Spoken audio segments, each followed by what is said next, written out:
कन्हेली मध्य विद्यालय में पदस्थापित उत्तर प्रदेश की शिक्षिका शिवानी वर्मा हत्याकांड का अररिया पुलिस द्वारा सफल उद्भेदन कर दिया गया है। घटना के बारे में जो पूरे विस्तार से आज पुलिस अधीक्षक अररिया द्वारा पत्रकारों को संबोधित करते हुए बताया गया कि जिस शिक्षिका की हत्या होनी थी उसे जो शूटर थे वो नहीं पहचानते थे और उनके गलती से दूसरी शिक्षिका की हत्या हो गई। मतलब शिवानी वर्मा को शूटरों ने गोली मार दिया। इस घटना पर प्रकाश डालते हुए पुलिस अधीक्षक अररिया अंजनी कुमार ने क्या कुछ कहा, देखिए वीडियो में। जैसा कि आपको मालूम है कि 3 तारीख को सुबह एक शिक्षिका थी शिवानी वर्मा, जो स्कूल के लिए अपने जा रही थी फारबिसगंज से कन्हेली के लिए, तो उनको खाबदा के पास गोली मार के गया था, अपराधी कर्मियों द्वारा हत्या कर दी गई थी। इस केस में उनकी बहन के द्वारा लिखित आवेदन देकर एक जो शिक्षक थे उसी विद्यालय के शिक्षक उनको नामजद करते हुए उनको संदिग्ध उन पर संदेह व्यक्त किया गया था कि इनके द्वारा ही पूर्व से परेशान किया जा रहा था, उसी में इनके द्वारा हत्या कर दिया गया है। हम लोग के द्वारा जो टेक्निकल है और सीसीटीवी फुटेज वगैरह है उसके पूरी तरह अध्ययन किया गया। उनका अपराध कर्मियों को जाने का दिशा एवं उनके क्राइम करने के बाद भागने की दिशा में जो भी संभावित सीसीटीवी स्थल थे उस सभी का फुटेज निकाला गया। वो फुटेज का अवलोकन किया गया एवं पहचान करवाया गया। पहचान करने के क्रम में पहचान हुआ कि उसमें एक अपराध कर्मी को लोगों ने पहचाना और बताया कि ये मारूफ नाम का अपराध कर्मी है।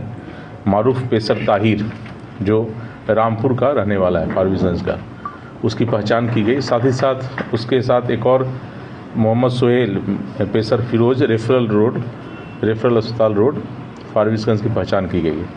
पहचान करने के उपरांत इन लोगों को गिरफ्तार किया गया है, अलग अलग जगहों से गिरफ्तार किया गया है। गिरफ्तारी के उपरांत इनसे पूछताछ की गई तो इनके द्वारा स्वीकार किया गया कि हाँ, इन्हीं के द्वारा 3 तारीख को उस जगह पर जाके FZ यामाहा मोटरसाइकिल से वो गए थे और उनके द्वारा उस शिक्षिका की हत्या कर दी गई थी। पूछताछ में मालूम चला कि इन्हें हत्या जो करना था वो किसी और शिक्षिका का करना था। वहीं खाबदा के बगल में ही भवानीपुर प्राथमिक विद्यालय है, उसमें एक शिक्षिका पढ़ाती है जिनका अवैध संबंध या कहिए कि दोस्ती फारबिसगंज में ही फारबिसगंज के रहने वाले अपना इलेक्ट्रॉनिक्स है, जनता इलेक्ट्रॉनिक्स का मालिक है, उसके साथ था।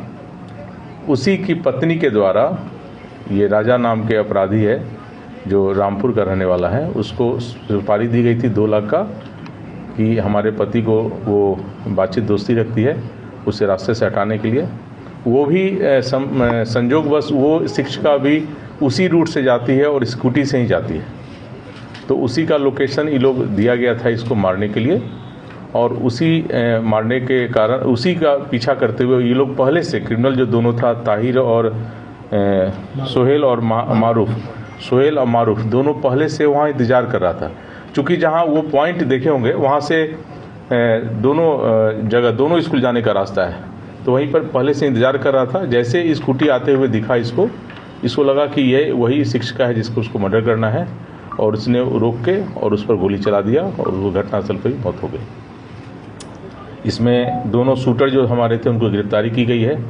उनके स्वीकारोक्ति बयान के आधार पर घटना में जो प्रयोग किया गया था देसी कट्टा, उसकी बरामदगी की गई है।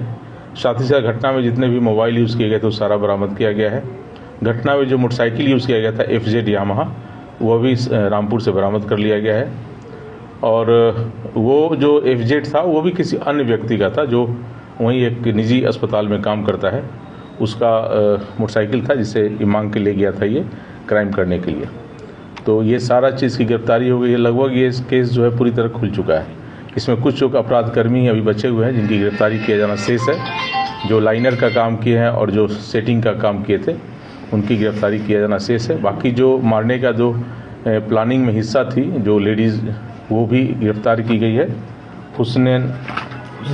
हुस्न आरा पति मोहम्मद साकिर, उसकी भी गिरफ्तारी की गई है और इन तीनों को जेल भेजा जा रहा है।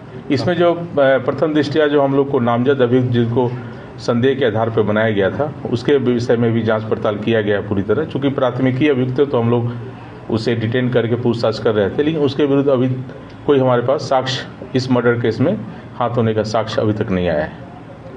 और ये जो मर्डर किया गया था, आप लोग जैसे पता चली गया कि ये मर्डर पूरी तरह किसी और का मर्डर करना था, किसी और शिक्षिका का, और वो गलतफहमी में इसी को समझ के इसके द्वारा इसका मर्डर कर दिया गया। इसमें जो 3 गिरफ्तारी हुई है। इसमें जो एक अपराध कर्मी है, जो वो वहाँ का जो स्थानीय आपके यहाँ का कोई मुखिया है, वो भी पहले से आपराधिक चरित्र का व्यक्ति रहा है, उसी का भतीजा है वो। उसको जैसा अभी हमको मालूम चला अनुसंधान में कि उसको पनाह देने का काम वो कर रहा है। तो ऐसे लोगों पर भी कार्रवाई की जाएगी जो भी अपराध कर्मी को पनाह देंगे और अपराध को छिपाने का प्रयास करेंगे, अपराधी कर्मियों को संरक्षण देंगे, उनके विरुद्ध भी कार्रवाई की जाएगी।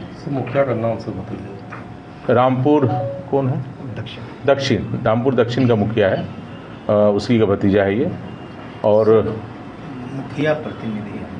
हाँ, मुखिया प्रतिनिधि है, तो उसके विरुद्ध भी हम लोग जांच कर रहे हैं कि उसका क्या रोल है इस क्राइम में और किस तरह से क्रिमिनल को बचाने का प्रयास किया जा रहा है उसके द्वारा। और दूसरी बात कि यह भी मालूम चला है कि इन लोग के द्वारा बहुत ज़्यादा इस तरह से कॉन्ट्रैक्ट किलर जो पैसे लिखे किया गया है, तो पूर्व में भी इनका आपराधिक इतिहास क्या रहा इन लोगों का और किस तरह से क्राइम करते हैं, ये भी पता लगाने का प्रयास किया जा रहा है।